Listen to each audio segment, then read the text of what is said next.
people join in, they'll join in. So first of all, I want to thank everyone for joining us for our second Lay Leadership Training Seminar. It was great to see so many of you at the National Conference in Phoenix. I hope you've heard as much positive feedback regarding this year's National Convention as I have. The folks in Phoenix did an awesome job. My hat goes off to them. Great job. Before we begin today, I'd like to touch on two topics, California and Gaza, very briefly.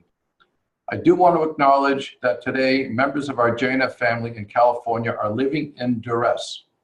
As I'm sure you know, friends and family in California are dealing with the most horrific wildfires in that state's history, which has claimed dozens of lives and destroyed thousands of homes and other structures. I spoke with one yesterday who said that his family was evacuated, but they've returned and their home is intact. Basically, he's fortunate, one of the fortunate ones. Our thoughts and prayers go out to everyone in California who are in harm's way. I know some of us have reached out to give support and best wishes to our JNF family in California, and thank you for doing so. We also want to discuss Gaza briefly. Our brothers and sisters in Israel living in the Gaza envelope have been under relentless attack again by terrorists in Gaza. Nearly 500 missiles and mortar shells have been launched over 2 days, injuring more than a dozen people with one killed. JNF is a true partner with the people of Israel and certainly the communities along the Gaza border. We do not just support them during these times of conflict, but we're on the ground each and every day helping communities to thrive.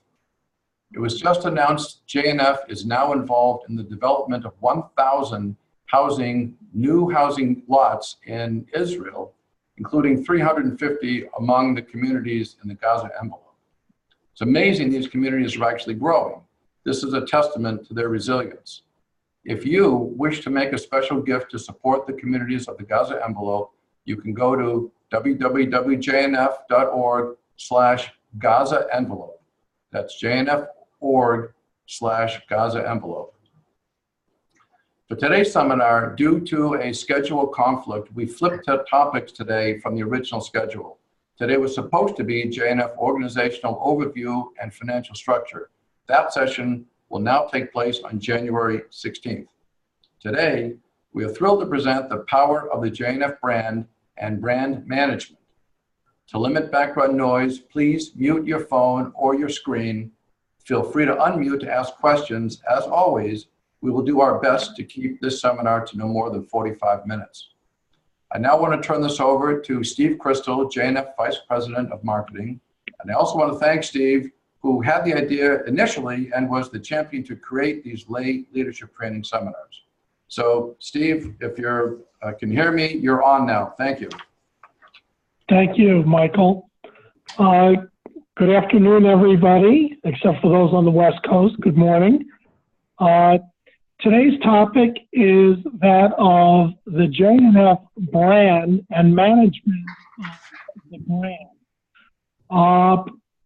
For those of you that don't know, marketing and public relations is a very diverse area.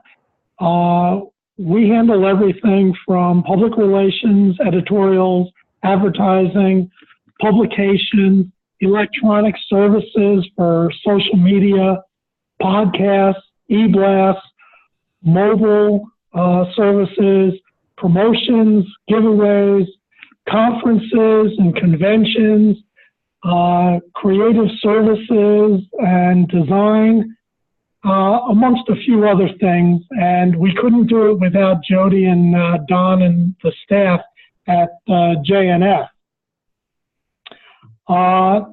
Basically, we choose to go through our marketing department as a way of influencing our brand through visualization, editorials, and events. And to this end, we're lucky enough to have with us today Donald Morris, who has a long career in graphic design and product branding. Don used to work under Tibor Kalman, who is a very influential person in the ad world.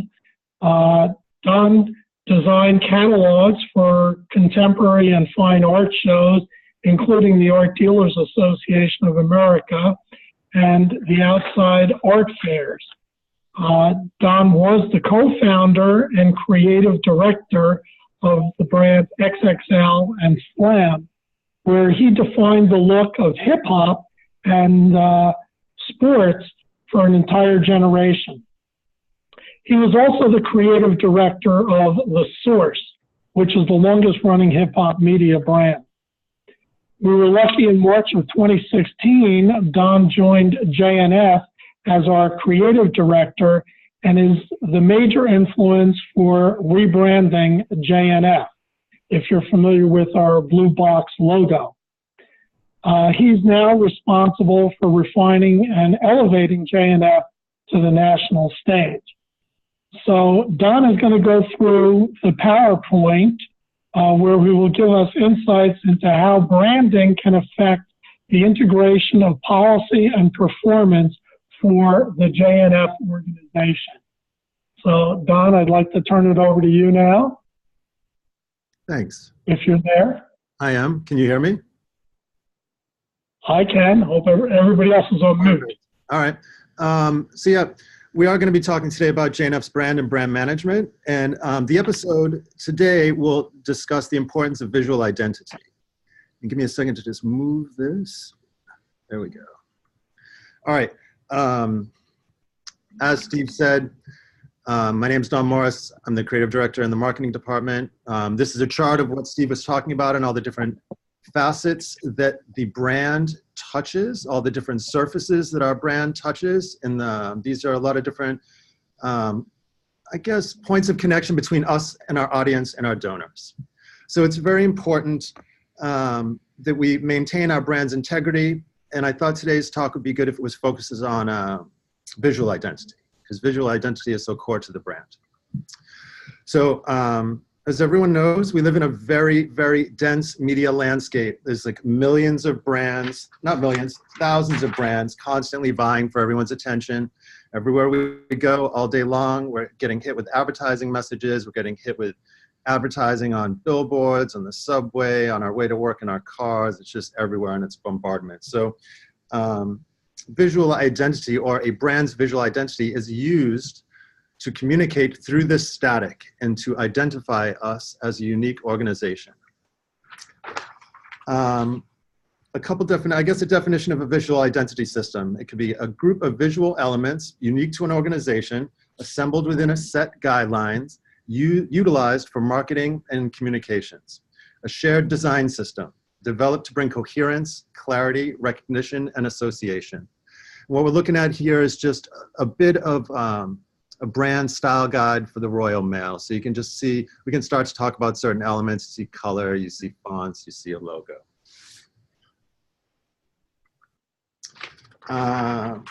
These elements encapsulate and convey. Don, just tell everybody which slide you're on as you're moving through it. Oh, not a problem. So I've moved on to slide number 4. I'll make sure to do that. Thank you. These elements and systems encapsulate and convey symbolic meanings that cannot be imparted by words alone. Examples of these elements of an identity system could include logos, typography, typographic specifications, color systems, photography, illustrations, icons, and even the footage used in videos. So again, we see example here of a particular brand identity system that I'm sure everyone's familiar with. But the colors, the texture of the puppet, the logo used, all of these elements add up to maintain a consistent communication between the audience and the brand itself. Let's talk a little bit in detail about these different aspects. So logos. The logo is not our brand. The logo is just a symbol. It's a symbol that's used by us that allows our audience to project onto us what they think of our brand. Because our brand exists in the mind of our audience and donors. The brand is not the logo, but the logo is used to identify the brand. We have color systems.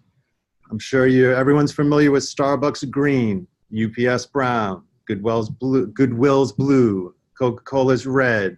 These colors are used consistently across different mediums, different platforms, different vehicles, different uniforms, different soda cans. We're on slide 7, I'm sorry, and I'm about to turn to slide 8. Typefaces. Typeface is another key element of a visual identity system. Whether you notice it or not, it's quite often in the background.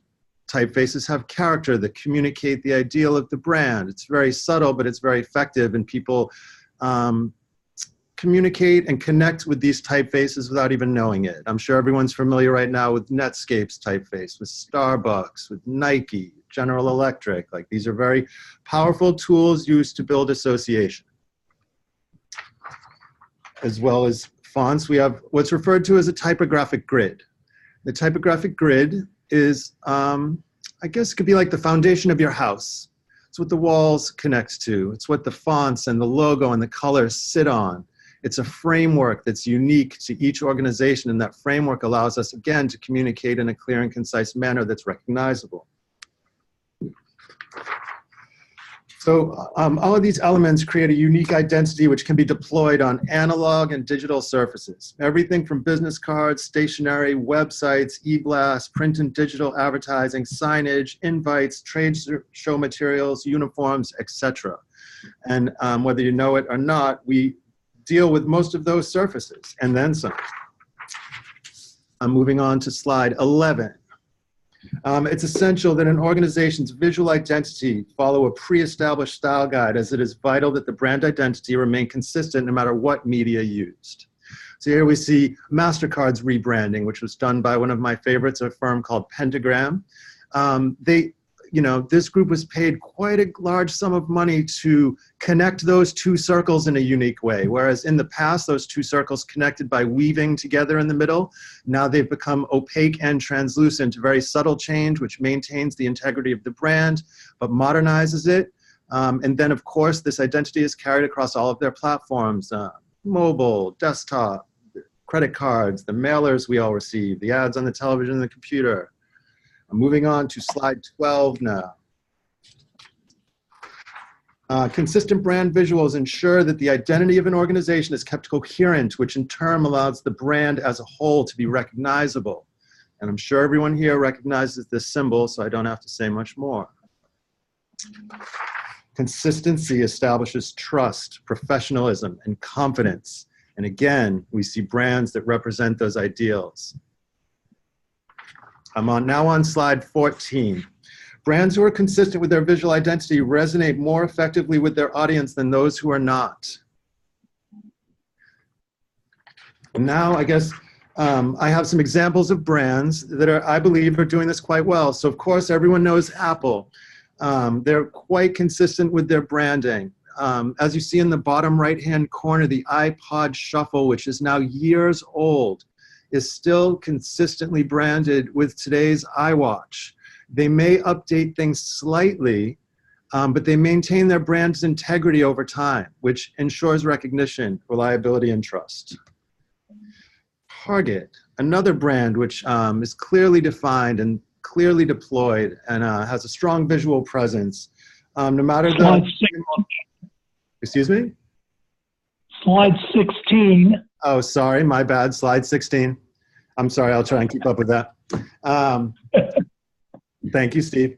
Yeah, again, so Target, no matter what surface we're talking about, they maintain consistency, which maintains their identity and their recognition.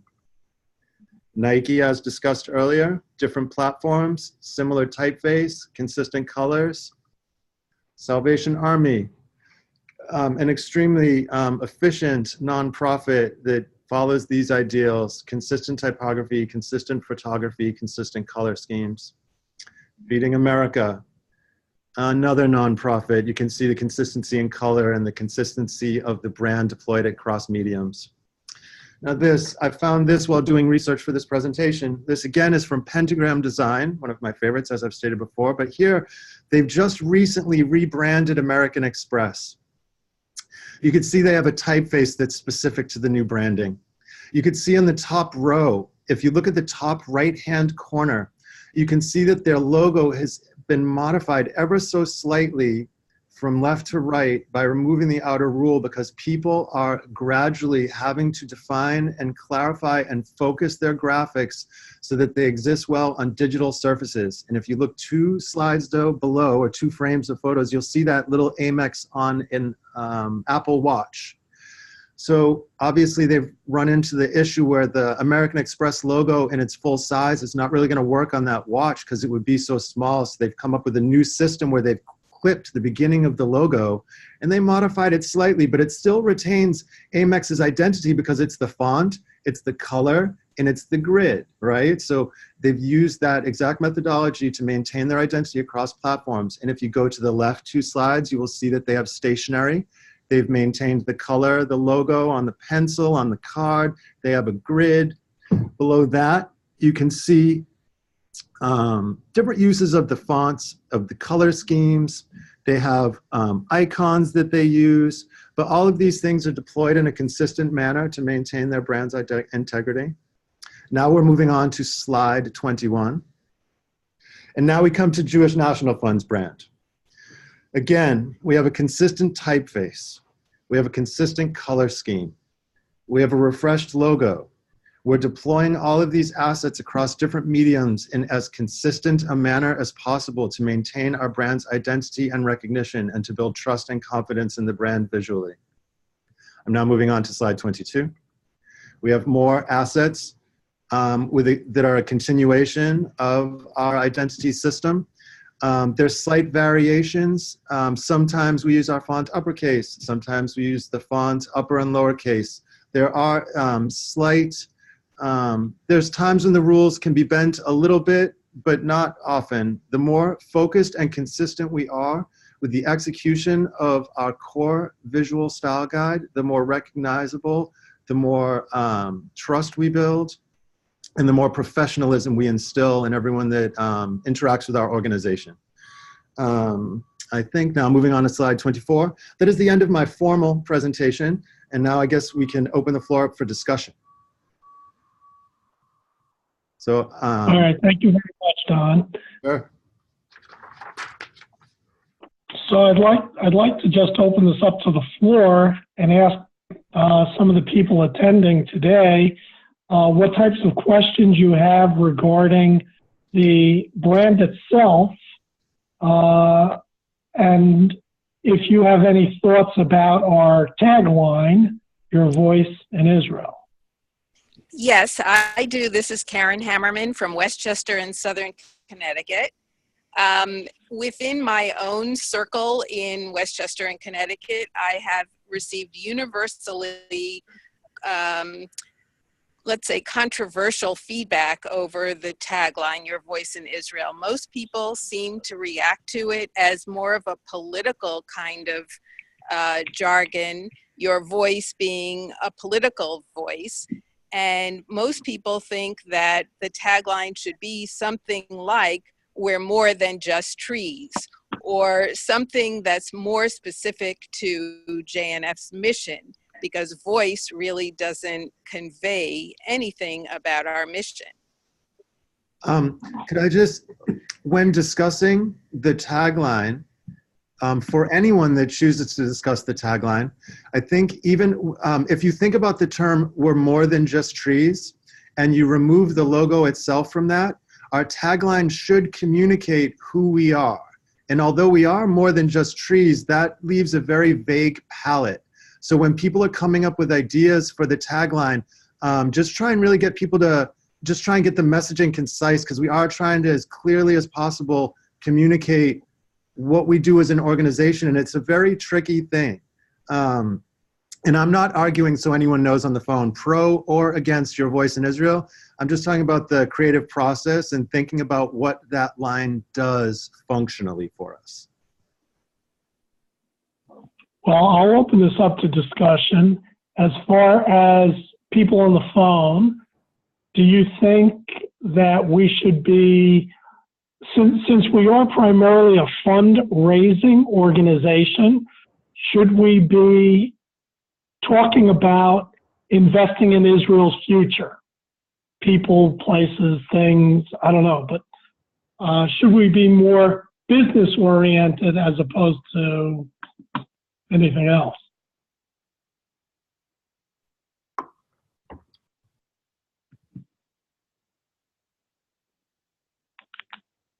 Silence.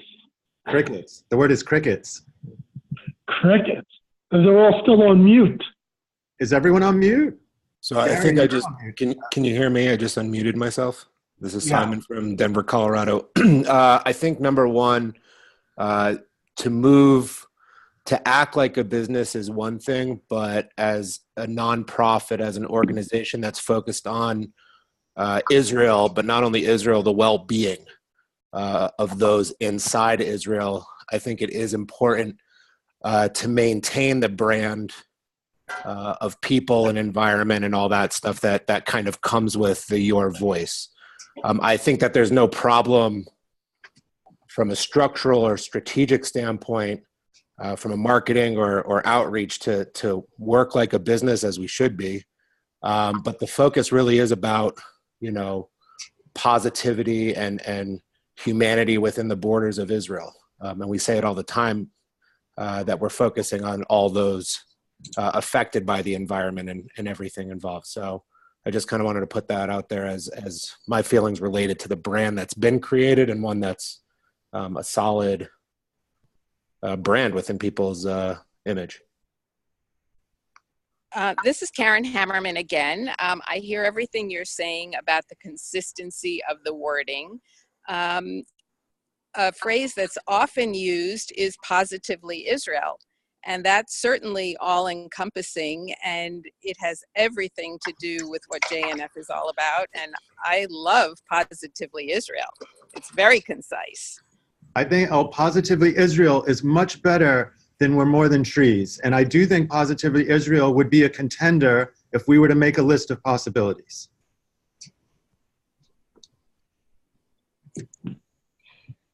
Okay. To unmute yourselves, if you're on the computer, just click the microphone in the lower left-hand corner of your screen. And if you're on the phone, *6. *6 to unmute yourselves. Oh, there'll be lots of ideas. Okay. There Well, go. we can Yeah. always come back to the. No, I just wanted to throw in that it's interesting. These discussions have been going on for years, and it really is quite interesting because these are all valid comments. And if you think about what Jewish National Fund is about and the mission of Jewish National Fund, it's been evolving over time. If you looked at the mission of JNF, 50 years ago versus 20 years ago versus today, it keeps changing. And that's part of the strength of this dynamic organization, that we are not static. We don't just have one idea and we run with it forever. We keep evolving and changing. Zionist advocacy, education, all the things that we're working on, which are ancillary to working within the borders of Israel, are additional things that, it's very hard to encompass this with just a byline. So I just wanted to add that, we've been thinking about this. We've talked about it for years. It's one of the topics we spent a whole retreat with McCord going over. I have to say that it's a very tricky concept to encompass everything with one tagline as we keep evolving over time. We're now involved in education in Israel. We're involved with advocacy, as I mentioned. There's just so much going on. I don't know how you possibly can get it into one blurb in the bottom. So it's a challenge, as Don says. But I think with that challenge that you bring up, the most unique thing that we've heard is a voice is extremely unique. And again, this is just my last statement. A voice is unique. And the fact is, when it says your voice, it pertains to inclusion. A national conference is a great example of kind of the feel related to inclusion. So I'm obviously a big fan of the tagline, but I think it does kind of cover that umbrella aspect. Oh, with that said, just since we're talking about this, Simon, what do you think you lose with positively Israel? I think you've opened up a situation where someone can have an argument against why Israel isn't a positive thing. And a lot of stuff that I do, it's trying to walk away with both parties smiling at the end of it. So how do you create an image that someone can't argue against? So if you say JNF isn't your voice in Israel, that's not really an argument. If someone says, well, JNF isn't positively Israel, they're like any other organization, you can figure out areas where you can kind of use that against somebody. So I think that, whether it's the Goosh and us being involved with that, someone on the opposite side that's gathering information to say, well, you're not the organization that you say you are. When you have a voice, you can't argue against someone's voice. You can argue against putting an emotion or putting an opinion next to something. That's my only relation to those areas. I would just, one of the things I think you're talking about is there's something in the world, there's a term that's been used in the past, it's called a yes ladder. And quite often in trying to talk somebody through or get an agreement out of somebody, you want to use what people refer to as a yes ladder. You don't really want any no's. So you want to, whatever we are building, like for instance, the Jewish National Fund, we're not political and we're not religious because we don't want to turn people off. We want everyone to donate, right? So that's part of our yes ladder. So I think what you're saying is important, and that we want to build towards everything we do being a yes ladder. We just want yeses from people. Right? Hi, this is Barbara Burry in Denver.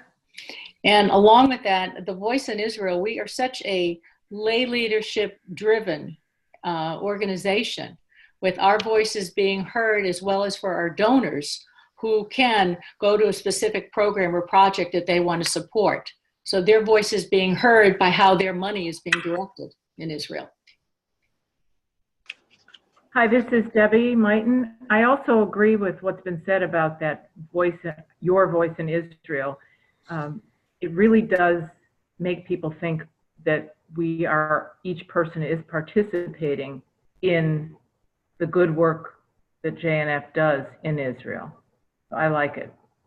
I also like Positively Israel, but I'm not sure that it hits the point. I agree with the emotional connection, yes, positive or negative, but your voice, you're right, you can't really argue with it.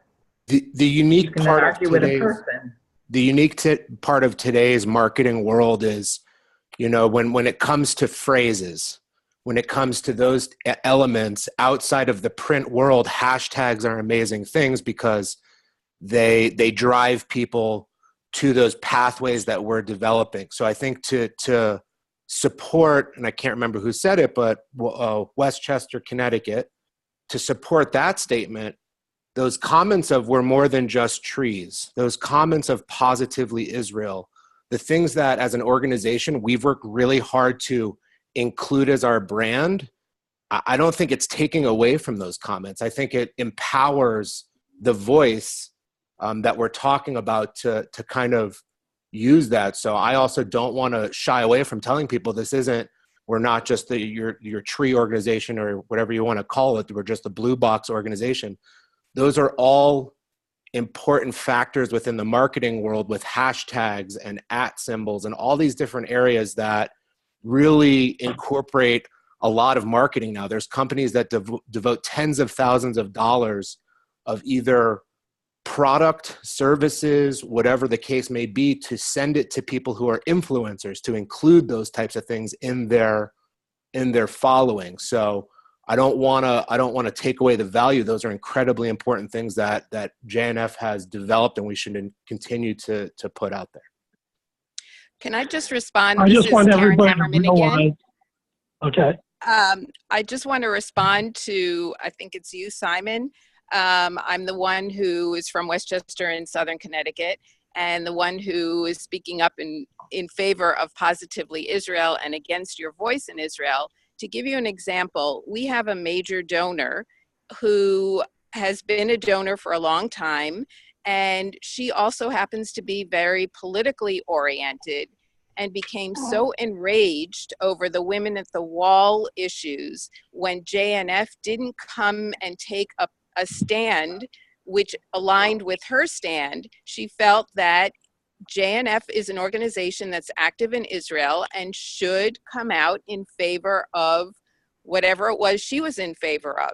And the fact that the tagline is your voice in Israel, for her, meant that it should give her, as a JNF major donor, enough sway to make JNF take that political stance.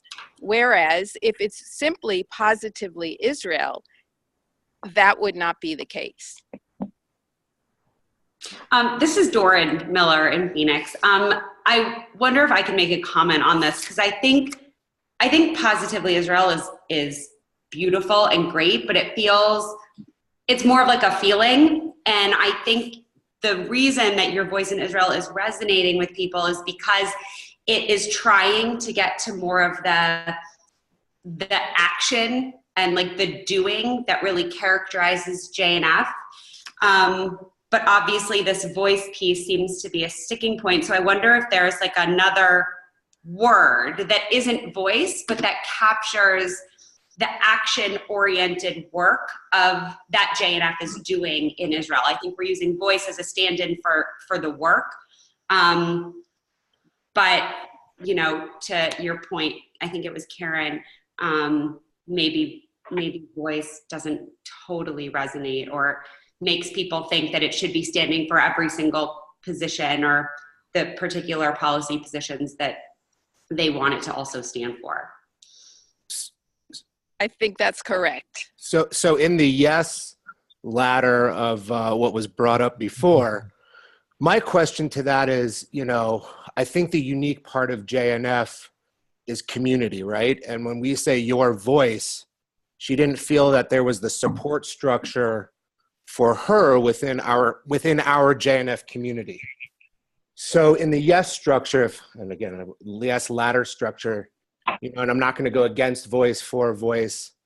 My response would be if that she didn't feel that the support of her community was there for her, maybe we as an organization could also help in creating some individuals that felt the same way that she did, that are also donors within JNF and can explain, you know, that they while, you know, again, this is the yes culture of, you know, how do we appease that feeling of the issue was that she didn't feel that she had the support of her community.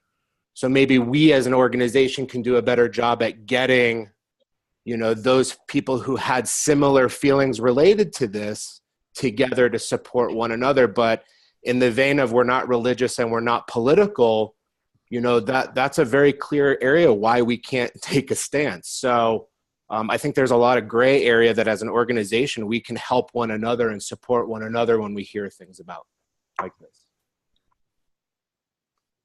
I just want to add one thing, that as our organization morphs over time, right now, roughly 20 to 30% of our budget is not spent in Israel right now. And we are working on other programs. Caravan for Democracy, yes, we send people over, but we're sending them over here from the United States to promote better understanding of Israel. But we do have a lot of campus organizations and things that we're doing domestically. So the tagline of your voice in Israel isn't as it used to be, because we've broadened out and we're now doing other things. That's the only reason why I brought it up in the first place. So with that said, because talking about our brand is a very broad topic and we could hone in on many different aspects, but today, you know, we decided to talk about the visual identity. So are there any comments that anybody has on our visual identity, or is there anything people, you know, feel like they're missing or feel like we need, or this would just be a good moment to discuss our visual identity? It was redone 3 years ago. It's been an ongoing process.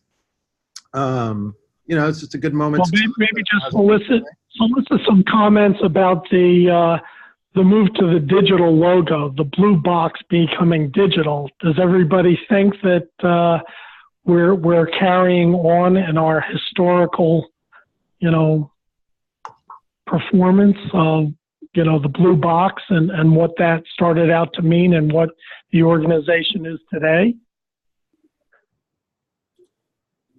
Because I think, Don, you were instrumental in bringing that to market, right? I've been trying. So first of all, I think the blue box is sort of established at this point, that we are satisfied with it and moving with it, and it works across various mediums. So that seems to be quite successful. Look, this whole tagline issue has been something going on for a while now, and I think we've heard enough commentary here that it's still out there and needs to be thought about. So something that's not been addressed, for example, is the fact that, do we want to identify our logo as being JNF USA as opposed to other JNF, which is around the world, versus Kakal in Israel directly? There's always that question. We are addressing whether it's apolitical, whether it's non-religious, and how do you deal with all those various hot button items? We collaborate with other groups. It's not just JNF doing the work. We also work with others as well. That's another component. So all these things can be wrapped into a thought process. And how do we define that in a very simple way? It's a tough thing to do. And I don't have the answers, but just want to throw that out there. Yeah, we do have a USA version of the logo. We just only use it in Israel because that's the only landscape where we're really encountering other JNF organizations where we need to define ourselves as unique. So for instance, with HSI, or on the flags or signage there, or thank you banners, anything, we try to use the JNF USA logo, which also maintains the shape of the box, which has been modernized, but has two colors, green and blue. That way, when in Israel, we have a visual anchor to what was with what is, so that we transition smoothly between logo types. Right. Thank you for clarifying that, Donald. That's a good point. And I'm aware of that as well. I should have thought of that. So we're getting very close to the end of our time here. If anyone would like to add a comment or two, now's the time to do it, because we're going to be wrapping up in a few short moments. So please feel free. This is Karen Hammerman again. I have one quick other suggestion for a tagline, which, Michael, you just sparked in my mind. What about your partner in Israel?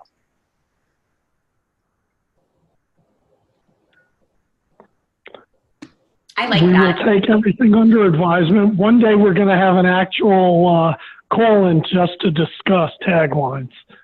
But we'll reserve that for another day. Right. Tune in to the next episode of Branding with JNF. Thank you, Don. I just want to thank everybody for attending today's call, and I'd like to hear your viewpoints, and we will keep it coming, because we all welcome your input and dialogue. Right. Mike, I turn it back to you. Stephen, thank you so much for everything. And you're the one who started this whole process way back when with your creative energy. And then I know Donald is running with it and doing a fabulous job. So we're making tremendous inroads. And we're very fortunate to have Donald working with us. So I want to thank all of you. And just as a reminder, once again, our next seminar is going to be on January 16, 1/6, January 16. I want to thank all of you for attending today's seminar, and want to wish you all a wonderful, happy Thanksgiving, and we will be seeing you and talking to you soon. Thank you. Thanks. Bye, all. Thank you. Thank you.